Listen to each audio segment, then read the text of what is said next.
नमस्कार, जय हिंद। पूर्ण चंद्र कांडपाल आज हिंदी में आपसे बात करूंगा। माटी की महक किताब में जो मैंने रचनाओं को इकट्ठा करके एक किताब का रूप दिया है और पूरे धरातल को जोड़ा है, उसमें उत्तराखंड का धरातल उसमें बहुत है।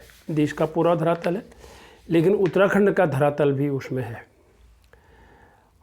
आजकल हम भी बदलें। हम सबसे कहते हैं बदलाव तो एक नियमित है, बदलाव को कोई रोक नहीं सकता, लेकिन बदलना पड़ता है।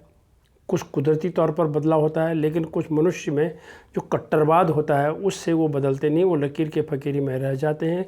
और जो रूढ़िवादी पुरातन परंपराओं को, जो कि आज जिनकी प्रासंगिकता नहीं है, उनको भी वो जारी रखना चाहते हैं।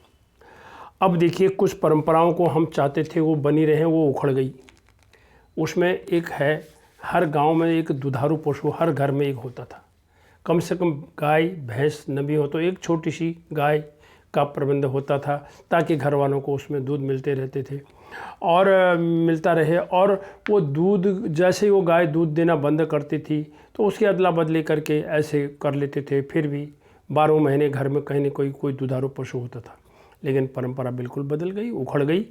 हो क्या गया, आज गाँव में प्लास्टिक की थैली में दूध जा रहा है। जो गांव से आता था वो गांव की तरफ जा रहा है, और इन थैलियों में कई बार डुप्लीकेट दूध भी जाता है, जिसका पता नहीं चलता है, लेकिन लोग उसको पी रहे। ये हमें मजबूरी में अपनाना पड़ा। हम स्थानीय कस्बों में ये मुसीबतों को झेल रहे हैं। अब देवालयों को ले लेते हैं थोड़ी देर के लिए। देवालयों में पहले रक्तपात हुआ करता था। कहते थे हमने अपने देवता को खुश करना है तो हम बकरी की बलि चढ़ाएंगे, अन्य पशुओं की बलि चढ़ाएंगे। लेकिन जब लोगों को समझ में आया, और कुछ कानून भी इसमें आया कि अब पशु बलि का जो है उसमें कानून नहीं है, लेकिन कट्टरवाद के लोग हर जगह पर, गांव में कहाँ पर कानून पहुंचेगा? वहाँ तो कोई दिखने वाला नहीं है। जो दूर दराज के गांव हैं, नदियों के किनारे गांव हैं, उन जगहों पर कौन देखने जा रहा है? वहाँ बिल्कुल चलता है। वहाँ मंदिर में होता है, मंदिर में जो है करता है, लोगों का एक जत्था होता है। उस रूढ़िवाद को पोषित करने वाले लोग वहाँ पर मौजूद हैं। उसको लोगों के मन से उसको जाने नहीं देते हैं। जो शिक्षित वर्ग अगर थोड़ा आगे आता है, नहीं जी हम इसका विरोध करेंगे, अब ये नहीं होगा, हम बकरी की बलि के बजाय हम नारियल चढ़ाएंगे, हाथ जोड़ करके पूजा करेंगे और लोगों के साथ सहभोज करेंगे, ऐसा विचार होता था। लेकिन उन कट्टरवादियों को इस चीज़ से जो है बहुत परहेज है। वो चाहते हैं नहीं, वो कट्टरवाद रहना चाहिए और पशुओं की बलि होती रहनी चाहिए। इस मुद्दे पर पारिवारिक एकता में भी बिखराव है। कहीं पर पत्नी नहीं मानती तो कहीं पर पति नहीं मानते हैं। कहीं भाई हैं तो भाइयों में आपस में नहीं बनती है। वो कहते हैं नहीं जी हम वही करेंगे जो वो कह रहे हैं, वो दूसरा जो कहता हुआ।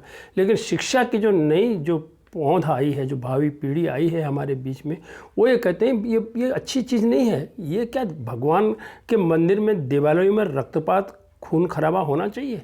ये तो बहुत गलत बात है। ये जो लोग मांसाहार करते हैं वो एक अलग चीज़ है। उसके लिए मार्केट में, बाज़ार में दुकानें बहुत हैं। वो मांसाहार वहाँ से काटें खाएँ, जो भी करें वो करें। लेकिन भगवान के नाम पर आप मांसाहार कर रहे हैं, भगवान के नाम पर आप पशु बलि दे रहे हैं, तो ये बहुत ही सरासर गलत है। अब कौन सा ऐसा हमारा देवता है जो कि पशु बलि को, रक्तपात को स्वीकार करता है?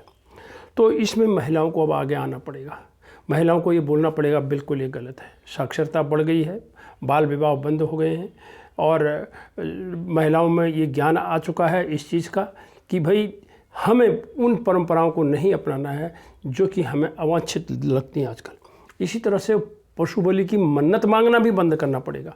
ऐसा हो जाएगा तो तेरे दरवाजे पर ये करेंगे, तेरे दरवाजे पर बोके चढ़ाएंगे, बोकटे चढ़ाएंगे, ये करेंगे वो करेंगे, ये सारा बंद करना पड़ेगा। और जब मन्नत मांगना, अब यही एक चीज़ चला रखी है, उन्होंने इसको मन्नत के साथ जोड़ दिया, लेकिन ये बहुत गलत चीज़ है। ऐसा बिल्कुल नहीं होना चाहिए। अब अंत में मैं इतना यही कहूँगा, कुछ लोग कहते हैं हे भगवान मुझे पास कर देना, मैं तेरा ये करूँगा, मैं तेरा वो करूँगा, ये मन्नत और वो मन्नत। और जिस दिन परीक्षा होती है उस दिन ले बेटा ये ज़रा दही ले ले, ज़रा सा चीनी ले ले, एक बतासा मुँह ले और मीठा मुँह कर ले, सिर माथे पर तिलक लगा ले, ये करके अपना पेपर देने के लिए जाओ। ये उनको कहा जाता है। साल भर कहाँ थे आप? यदि आपने पुस्तक को खोला होता है, बच्चा 6 घंटे स्कूल रहता है, बाकी वो करीबन 18 घंटे वो घर रहता है, जब माँ बाप ने उस दौर में उसको नहीं देखा, तो फिर इम्तहान के दिन दही बतासा चीनी मुँह मीठे से नहीं होगा। पूरे साल भर नियमित रूप से बच्चे पर निगहबान चौकसी करनी पड़ेगी। अगर चौकसी से उसने पढ़ा हुआ होगा, अच्छी तरह से मेहनत करी होगी, बच्चा बड़े आराम से पास हो जाएगा। इन्हीं शब्दों के साथ हमें बदलाव को स्वीकार करना चाहिए। आइए हम भी बदलें, पुरातन उन परंपराओं को हमेशा के लिए मना करें जो कि अब अप्रासंगिक हो गई हैं। हमें शिक्षा का लाभ, शिक्षा का ज्ञान का हमें जो लाभ है वो समाज में बिछाना चाहिए, प्रसार करना चाहिए, प्रचारित करना चाहिए। इन्हीं शब्दों के साथ धन्यवाद, नमस्कार।